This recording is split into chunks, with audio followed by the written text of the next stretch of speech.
and welcome to my podcast on real relationships. My name is Sophie Passon, and I am a relationship expert, international speaker, and best-selling author of Your Other Half. I decided to start this podcast because relationships, at the moment, are currently not being portrayed as what they really are, in my view.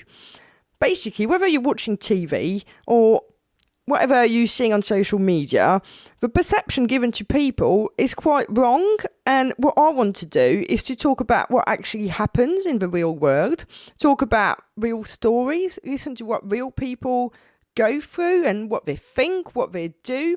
That's actually, now, this is a word I don't normally use, which is normal, but some of the stuff that's on TV is really exaggerated. So it creates expectations of things that don't really exist in real life, and yet some people unconsciously start to strive for that. So I have this podcast and I have guests. I don't always necessarily agree with everything that they say, but it is their chance to express their opinions and their stories. And here today we are going to talk about the journey to true love. And we have Helen. Hi, Helen. Hi, Sophie. How are you? I'm well, thank you very much. So, can you tell me a little bit about yourself? Yes, so I'm 45 in a very happy relationship. I've been with my current partner for about 3.5 years, but I've been married twice before, and I've had a couple of interesting relationships along the way. Okay, well, I can't wait to find out more about that. So, tell me, when you were younger, what was your idea of love? I think love was really about cuddles. Two people working together, but all that sort of cuddly stuff. It wasn't the horizontal activity or the sex, never really thought about that. But hugs and cuddles and touchy-feely stuff, someone you could share the world with. That's interesting. For me, when I was younger, you see, one of the things, I was probably the ones who watched too many movies where Prince Charming rocked up on his white horse. And it was kind of what I was looking for, but life didn't actually turn out that way, in the sense of where all my friends were like, oh no, we want lots of boyfriends and girlfriends and stuff, and I was like, no, I'm waiting, and they ended up staying with the person they were with at 17, and I ended up certainly not. What about you? What do you think, what was that like for you? I kind of wanted to fancy people, but I didn't really fancy many people. I mean, there was Toby when I was 6, but not very serious, to be honest. I didn't have my first even semi-proper boyfriend till I was 17, and I was desperate to be kissed. I found that I tend to make the best of any relationship I'm in. I'd almost try to make myself fit that. Mm-hmm. So that's been the cause of some relationships being a bit longer than they should have. I was going to say, I wouldn't advise that to many people. No, me either. It's taught me some interesting lessons, and I don't regret these either. They've all taught me something. So tell me, what happens next? So 17, desperate to be kissed, and then what? Well, then I got the older man, slightly anyway. He was 24 and a mature student in our sixth form college. I was so flattered that he liked me. And did he have a car? Yes, and a flat. Blimey. And luckily, my best friend liked his best friend, so we were a foursome. It was fantastic. So for a whole summer, we did videos and all sorts of stuff. But I discovered that he wanted in my knickers, and I wasn't ready for that. So he dumped me because I wouldn't sleep with him. Fair enough. I've got to say, when you said videos for a minute, I had mad ideas. I'm glad you clarified it. We weren't making them, but we did watch a couple of questionable ones. Fair enough. So then what? Then did you meet your husband? No, then I decided that I would like to get together with a guy that I'd known at school for a long time. I did sixth form in the same school that I did my GCSEs in. And me and Martin got together at what would now be called a prom, but it wasn't that posh in my day. And we snogged the face off each other. The DJ kept going for a couple of extra songs because we couldn't put each other down.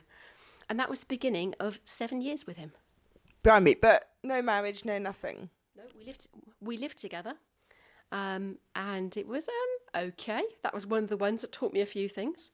The cuddles weren't terribly forthcoming, but we didn't really know what to expect from each other, so it didn't work out, and I moved on. And I guess sometimes it is, when you're young, it is about finding out what you want, because you think you know what you want, and again, from your parents, from the TV, from whatever, and actually then you're thrown in normal life, and it's not quite as expected. Yes, because there was nothing particularly wrong with this one. We'd known each other for years. We kind of got on pretty well, similar sense of humour. But realistically, the romantic spark wore off quite early on. I thought it was quite normal to be able to say, "Can I have a hug?" rather than it to be a spontaneous thing. And it took me several years to realise that that's not entirely normal. Fair point. So what happens next? So we split up, and I lived just as a single person for about 3 years. And I then changed job and made friends with a lady there. We got on great. And it was another kind of foursome situation. Don't get too carried away. It's not that sort of foursome. So my friend from work and I went out, and she had a lodger at the time called Dave. And Dave had his best mate called Graham. So we went out, the four of us, and Dave and I were trying to get Nat together with Graham. They weren't really having any of it. Wasn't really going. But Dave and I did. So we got together, and 6 months in from meeting him, I decided that I'd like to marry him. So I proposed to him when we were having dinner one evening, and I think the answer was, "Pardon me, did you say something?" Which maybe summed up, that perhaps this wasn't the best of ideas. So it didn't happen then? Oh, it did. It did indeed, yeah, we did get married, because this is hindsight talking, where you think maybe it wasn't the best of things. My family are great at letting me be and do whatever I want to do, so they were kind of behind it, although I know many of my friends thought, "Why are you marrying him?" So here's me, I've been to university, at least briefly, and was off doing a bit of a career, but with no particular aspirations. Whereas Dave was working in a builder's merchant's yard and had no aspirations to do anything else, go anywhere else, and probably not that keen on personal development either. So very different characters. And as you were standing at the altar that first time, what did you think? I thought it was forever. I was quite happy. As far as I was concerned, this was the one. I meant it when I said "I do" and "forsaking all others" and all those other words you do. But it wasn't to be. And how long did the marriage last, and how did you know that, how did it end, and how did you know that it was probably for the best, despite what you just said? 3 or 4 years in, something like that, I'd met somebody else on a corporate trip away. So we'd just been chatting, nothing untoward happened, but we did chat all night. And I realised that Dave and I didn't really communicate or chat. His outlook on life wasn't the same as mine. He wanted to settle down and have some kids and, do those boring things, in my view. Whereas the new chap, it was all about adventure and new things and thinking more and sort of developing. And that's what attracted me to him. Mm-hmm. And that started an affair. Tell us more about that. So we had a bit of an affair going on. Again, my view of affairs is you have to be conscious of what the consequences might be. Mm-hmm. If you are not prepared to be forced to leave that relationship you're in, don't go there. Yeah. You're making that choice, not the other person. So it was probably 6-7 months in when I was only able to see the other chap, every now and then, but we were getting on and doing lots of email chats, that I thought, I can't do this to Dave anymore. This clearly isn't right. I need to leave. And our communication had got even worse. Mm-hmm. So I left and I walked away from that relationship and moved in with my parents for a month. Fair enough. And what was his reaction? Did you admit to having met someone else, or did you just say it's not working out and went? I didn't admit it, no. I've never asked him. We stayed in touch for a few years. I don't know if he knows I had an affair or not. He certainly knows it didn't work out, but we just never really discussed it. But I did go on to marry that man I had the affair with. Fair enough. And how long did it last, and what happened next? It's all exciting. What do you know? 7 years. 7 years. So the poor current partner's got to look out on about 6.5 years. So that's a much happier marriage. We were much more together as people. I think the significant pressures that we had is that we both chose to set up our own businesses at pretty much the same time. So we went from having a good income to hardly any, and the stress of that was quite high. And I have said before that I like to talk out loud. So the minute I was working from home, he was home a fair bit, except when he was out working. So I might run downstairs and go, "Look, I've got a new customer," and bounce around when maybe his wasn't going quite as well. And I think that was quite a struggle for him.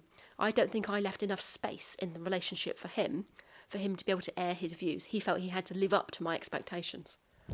And how did you know that it wasn't working out? Was there a slow, I can't think of a word, sorry. Did things start to break down in terms of communication, or was it just that it wasn't quite what it used to be? What happened?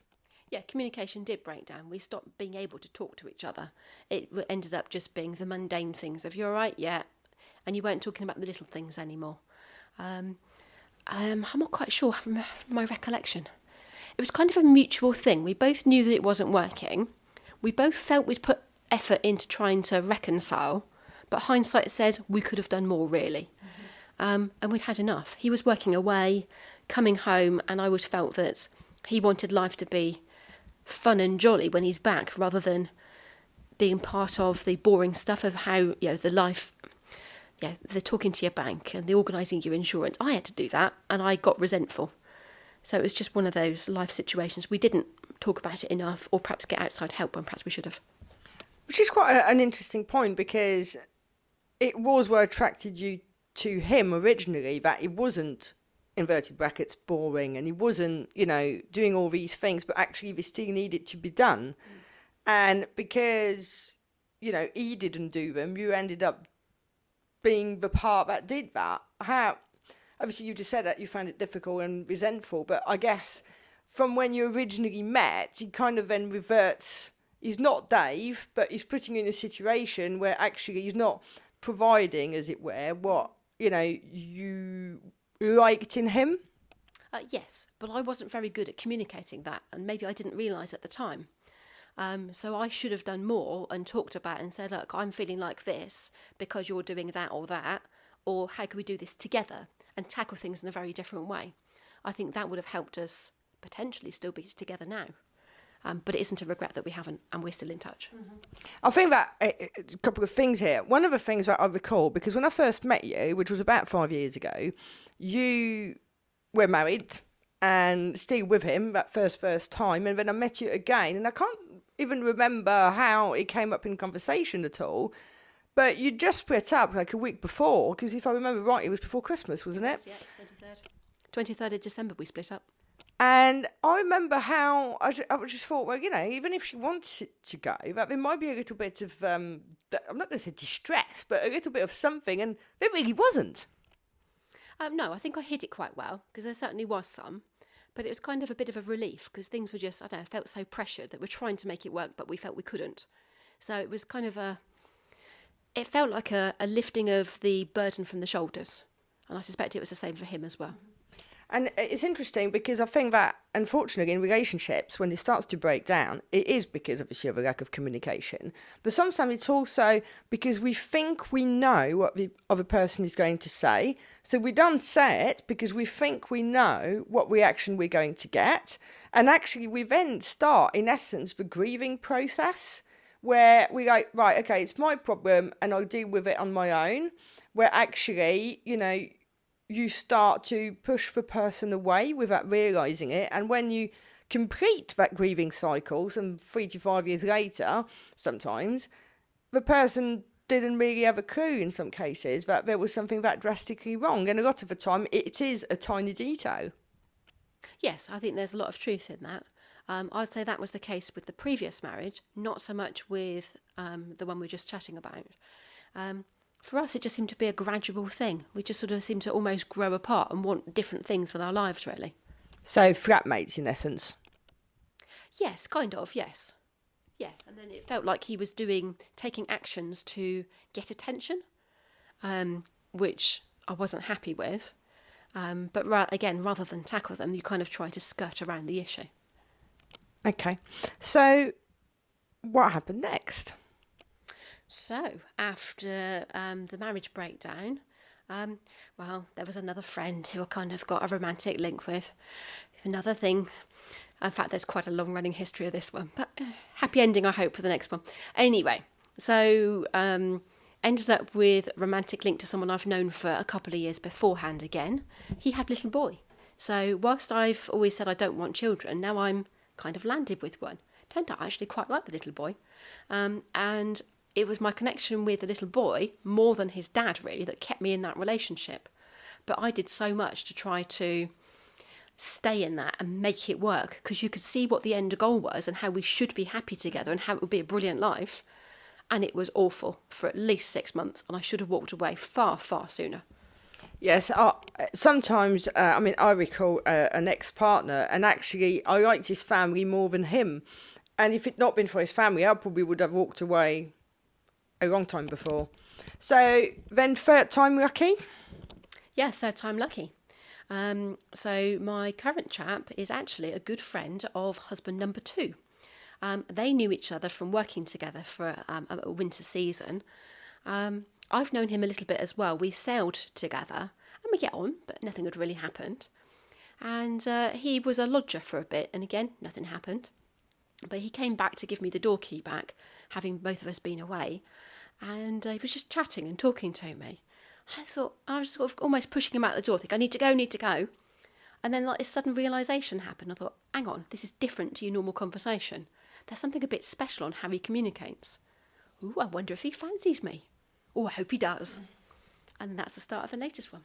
Fair enough. And what is going on now? Tell us about how you've grown together, because I know you've got big projects coming up, which may have pushed him a little bit out of his comfort zone. Tell us more. So we're quite different people in that I'm the forward thinker, the planner, the risk taker. He's a worrier. And he's got 2 boys from his previous marriage, so we need to factor in them. But they are almost 18, so they're getting to be pretty independent. I've had to learn to slow down and give him space. He needs to worry. It's how he thinks and processes. So it's just giving him the space, but equally, occasionally if he gets too far down that little track, then there'll be like a little poke in the ribs and stuff and say, come on, we're going to go out, or we're going to go and do something, and just sort of change the mindset, take him out of that perhaps negative moment and take him to a neutral one. And then that seems to be able to almost calm him down. And people now think of me as a calming, balancing influence, when going back 5 or 10 years, I really wouldn't have said that about myself. But I think it's exactly because what you've done is, instead of, a lot of the time where you see someone doing something, you know how you would react and you want them to react in the same way because that's what you know. But instead, you've taken the time to think, no, actually, this is how he is and this is how I can make him better. In the same way that, if he talked to you and tried to use the way he responds to things, it wouldn't work for you. Yes. And I think my biggest lesson is proper listening. Listening completely. So when you're having a conversation, even if it's over your bowl of cornflakes, don't be looking at your phone. Don't be thinking about what you've got to be doing for tea. Listen. Just listen for those couple of minutes and the person feels heard. Then you can ask them appropriate questions if there are some, and they just know that you are there for them. And that builds the bonds of a relationship really strongly. I completely agree. And I think it's not just listening in that sort of circumstance. I think in general, in all relationships, how many times, for instance, do you write something, whether it's a Facebook post, in my particular case, the blog or whatever, and people don't actually read what you've written.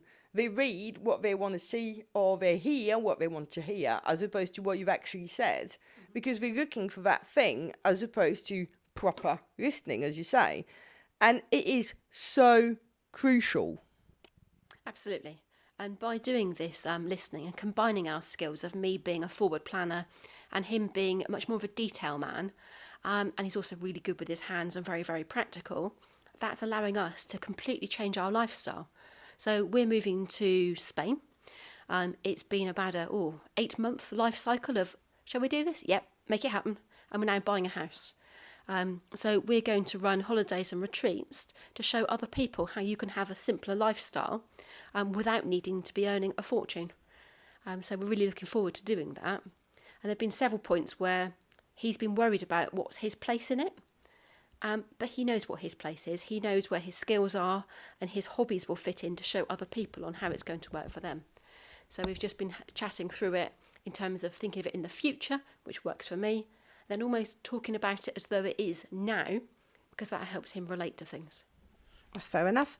And also, slightly different thing, but would you say that now that you've done this, and obviously enjoyed the journey, or not always enjoyed the journey because it can be quite painful at times. But would you say that your idea of love has changed as you got older?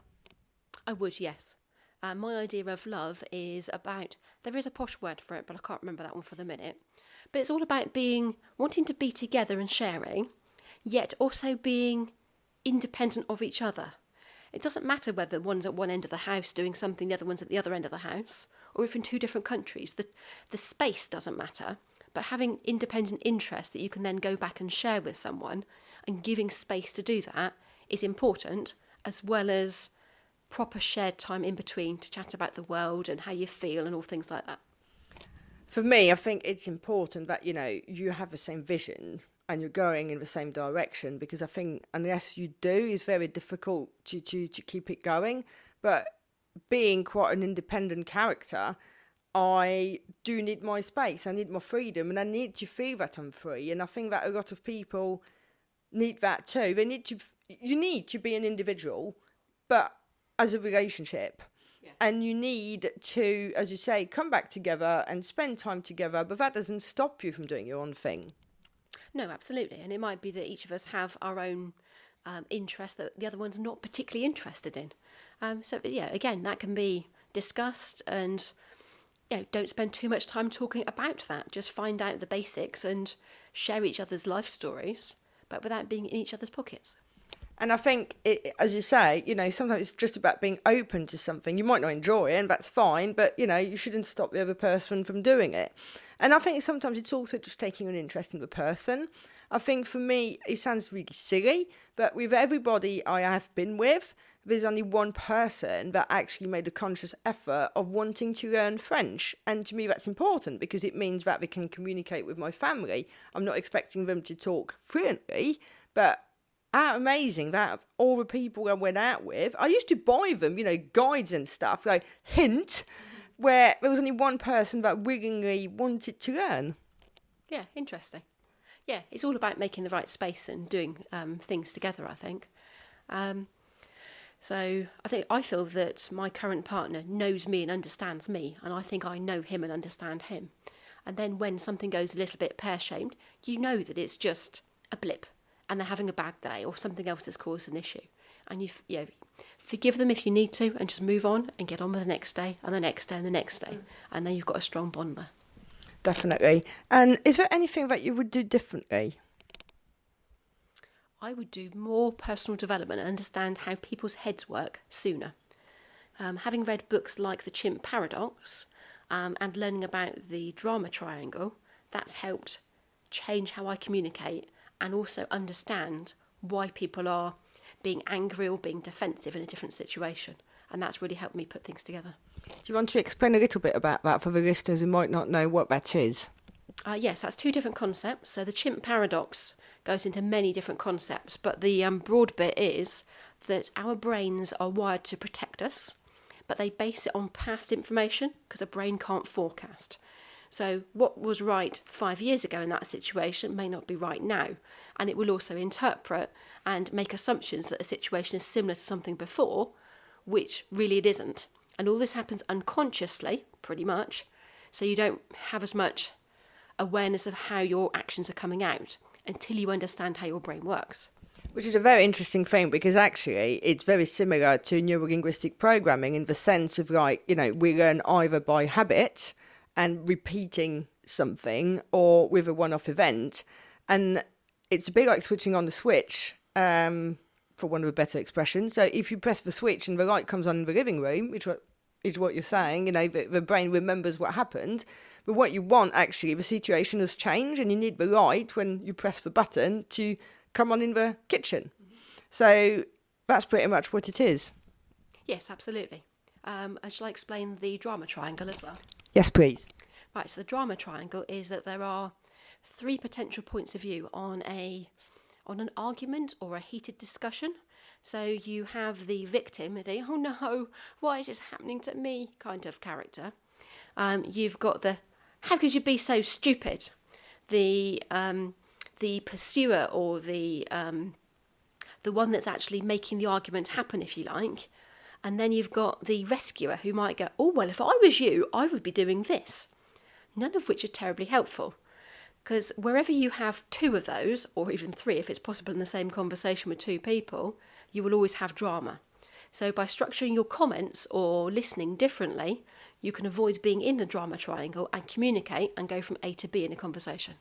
Which makes me think of transactional analysis with the parent, the child, the adult and the games. But we won't have time to get into that one. If you want to find out more, just look it up on Google or something. Another question I wanted to ask you is, what would you tell your younger self now? I would say be more self-aware. Think about what you would like in this relationship.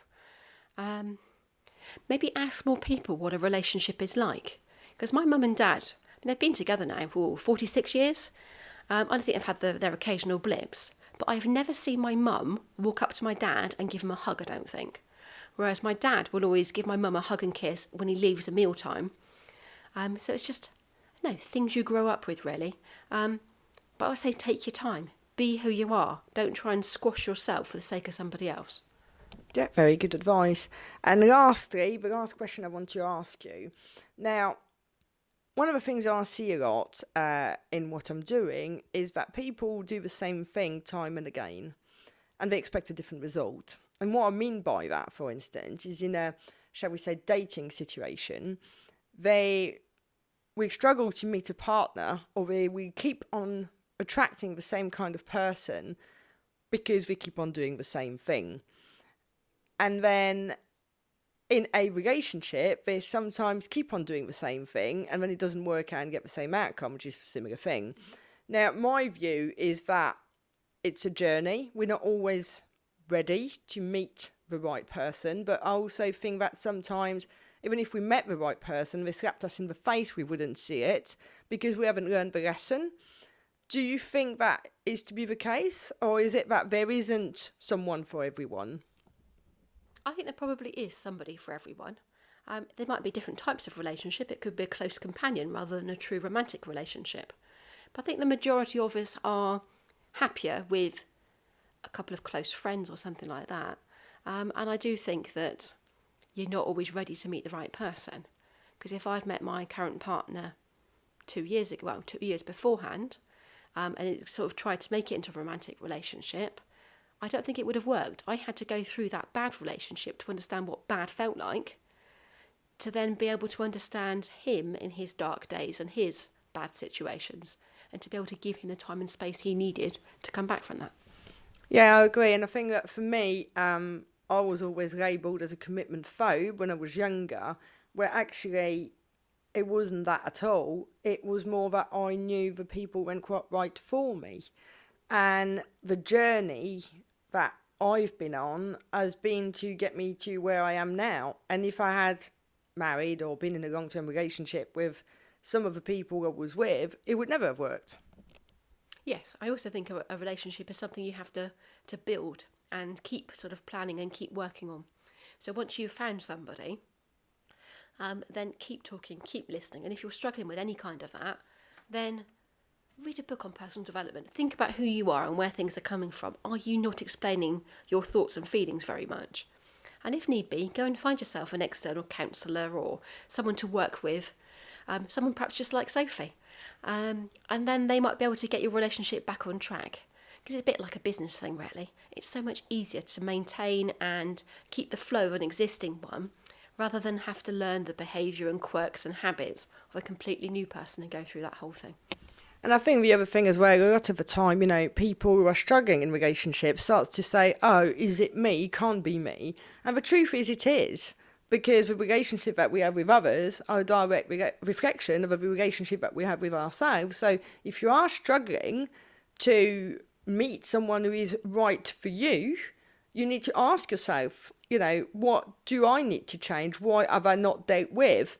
And a lot of the time it stems back from emotional baggage, which I could talk about for hours, and I probably will have to do that at some point. But right this minute, that's pretty much all that we've got time for. So thank you, Helen. Oh, you're welcome. And yeah, that's it for today. So if you enjoyed the show, then please subscribe to the channel and leave us a review, and especially come back next week. Thank you very much.